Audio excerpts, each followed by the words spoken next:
We're rolling. All right, hey, it's Marty here, assistant music director at the WDUB 911 blog, and I'm here.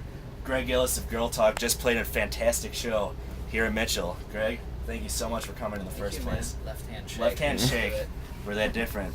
All right, I guess the first question we got for you then is what influenced you to start doing mashups, and what brought this all apart? When I was young, I was really into weird music, like a lot of experimental stuff. So I really loved Negative Land, Right. John Oswald, Kid Right. 606, and I listened to a lot of rap music, so Public Enemy, De La Right. Soul, Belle Biv DeVille. Yeah. All that stuff was like, I think a lot of people my age or older, younger, whatever, in the general demographic have heard sampling kind of as an instrument growing Right. up. So I always found the tool of sampling really interesting Right. as a kid without kind of even realizing what I was thinking about. Right.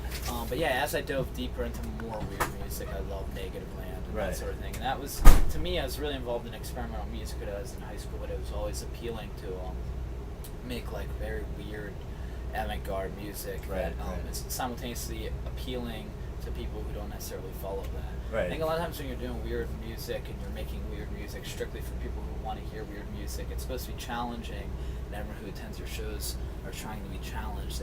It's not challenging anymore. Right. So it's always cool to me to make weird stuff that can appeal across the spectrum. Right. I really like, if you look at your discography at all, I know your first albums that you came out with, Secret Diary, it's a lot different than your new Sure. stuff, Night Ripper. So I guess, really, if you want to take us through kind of the glitch beat that you start us off with, and kind of how it evolved into the sound you had today. Yeah, I mean, I was 18 when I made the first record, so I think like anyone, it's been almost 9 years since then, so I think still like all of that music. I like Right. that record, I'm proud of it, but it's like your main focus in music is bound to change over the Right. years, as every year goes on. If it's like 9 years apart, you're probably going to listen to something a little differently. Right. So I feel like I just became a bit more comfortable with the idea of making pop, and I became a bit more familiar even with the software and the style of music I was Right, making. exactly. So it's the sort of thing where back then the intentions were to make experimental music out of pop, and then slowly, I think during the course while I was in college, I started to play more house parties. I was always trying to put on a fun show, but I was doing very weird music, and it didn't really click. Right. So it started to be the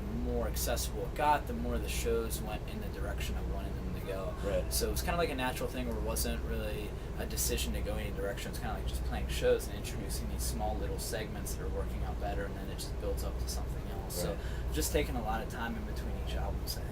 Right. When you take 2 years, you just have a lot of time just to develop it. You don't have to Right. make a decision on what direction to go in. It just kind of naturally happens. Right. I guess that leads me to my next question. You have a very distinct style, for the type of music you play, creating all these mashups of many songs at once. Traditional DJs, they'll have 2 vinyl records mashing 2 songs at once. But I guess my question now is, your style, sometimes I see it classified as electronic music. But when looking at electronic music, like classic electronic bands like Depeche Mode, Roy Saab, Aphex Twin, and stuff like that, kind of how would you, if you're going to be classified as electronic, I don't want to classify as that, but where do you say you fall under that spectrum? I feel like it's similar theoretically. Mhm. It's like when you hear Aphex Twin or something, it's like, he tweaks sounds, but they come from synthesizers or drum machines or even samples, and it's kind of like, when you hear Daft Punk, one of the biggest electronic bands of all time, Right. heavily based around samples. All of their songs are cut up samples, Right. along with original instrumentations. I mean, I'm not trying to draw comparisons between me and them in that regard, but it's Right. they tweak pre-existing sounds and collage them together. Mhm. So I feel in tune with that, especially because the early days I used to play with. It's definitely a scene that doesn't exist as much anymore, but more so in the late 90s, Right. where it was a lot of people touring around with laptops, and, Yeah. and you Yeah, do live definitely. electronic music, and some of it has samples in it. So I felt like I was doing that, except I made the decision to go with all samples. Right. It's kind of like a rock band. There's a certain period where it's only some of the parts of your guitar lines were distorted. Right. And then there was a Right. certain band who was well, I want to have all of it be distorted. Right, And that's kind of the difference between me and those contemporaries. Right. So I feel like, the people who I was a big fan of, again, Negative Land, Kid 606, Lesser, Sex, CX, all of those guys who, again, don't do entirely sample-based music. I feel like contemporaries with them just based on the process, queuing samples, manipulating pre-existing stuff. Right. All right, cool. Yeah, I guess then the last question we got for you is, like you said, you're trying to draw with those pre-existing samples, and you're not, you know, basing off a certain distorted line or not. Mm-hmm. Is there like a certain, you know, you're mixing a lot of pop sounds, a lot of rock sounds, a lot of hip hop, and everything from there. Is there a certain like image you're going towards with all these sounds, or you know, when creating it, do you kind of have something in your head what sounds good from there?